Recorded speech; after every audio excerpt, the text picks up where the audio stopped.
Synesthetic.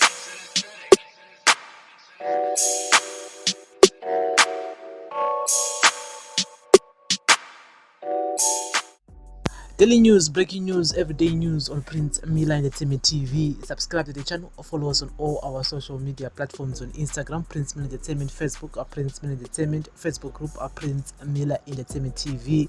Today is the 17th of January 2022. Follow us on Twitter, guys, at PMilaENT, and we follow back. Welcome to another edition of our daily news, breaking news, everyday news. And so, guys, as we are preparing for my by-elections, March 26, and pre-regional grouping of civil society organizations, Citizens in Action, Southern Africa, has urged opposition parties and stakeholders in the country to lobby for electoral reforms before elections expected next year. In a position paper produced last week titled Electoral Reforms, Taking Stock of Observers' Mission Findings, CIACA called for implementation of 2018 recommendations made by electoral observer missions before the elections. Some of the reforms they said were imperative include a code of conduct for chiefs to rein in ethical conduct. In the past elections, chiefs, headmen in the country were accused of force marching their subjects to vote for the ruling ZANU-PF party, despite that the constitution prohibits chiefs from being members of any political party or participating in partisan politics. Sections 280, 281 and 282 of the constitution provides for the establishment, status, role, principles and functions of traditional leaders. Section 281 2A provides that traditional leaders must not be members of any political party or any way participate in partisan politics. This has been upheld by the courts. Election Results Center versus Charumbira and two others. Section 287 of the Constitution requires the establishment of an integrity and ethics committee through an act of parliament.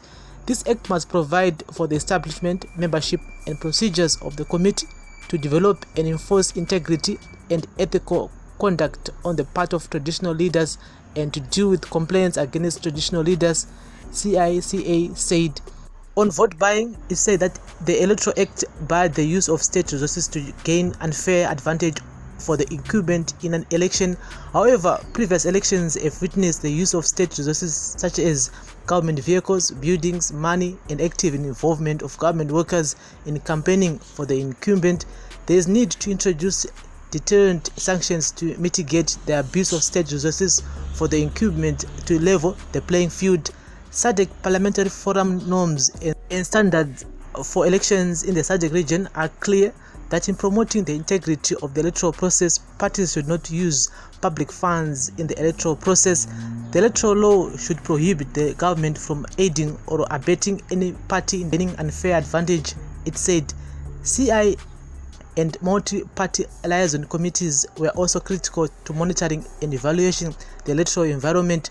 There should be insistence on their long-term, if not permanent, sitting, it said. On the code of conduct for political parties, candidates and other participants in an election, CICA said in practice there were no clear enforcement mechanism in the event of violating the code of conduct. In Zambia, for example, there are enforcement mechanisms that can lead to the disqualification of a candidate from participating in an election in the event of violating the code of conduct. And so, guys, that's the latest here. I do agree 100%.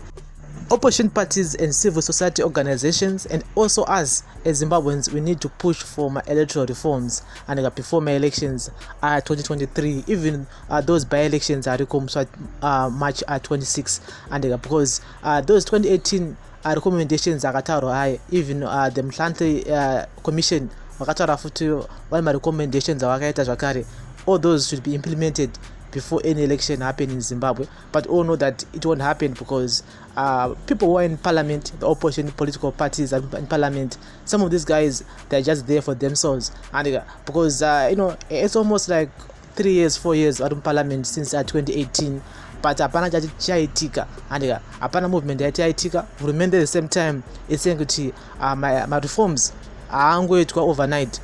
Sometimes you ask yourself, are these guys really care about the rights of people to vote. Or voting is just a front kuti anokavhota but iwo results anenge achiwaziva kudhara kuti results achabuda akadai so and so they need to take it seriously and they need to implement those recommendations akataura in 2018 and so guys, this is daily news, breaking news, everyday news on Prince Miller Entertainment TV.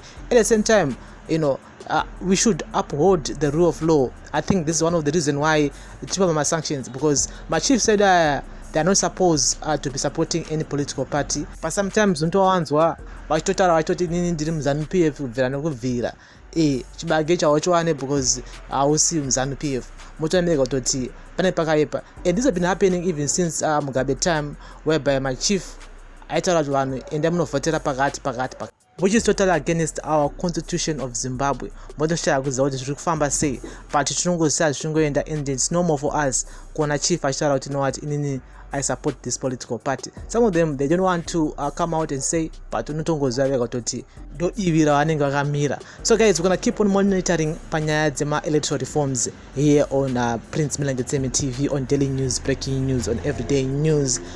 Remember guys to turn on the notification bell so that you won't miss any of our new uploads that we do upload here on this channel, on daily news, breaking news, on everyday news on Prince Miller Entertainment TV. Thank you very much for listening and watching. Bless up.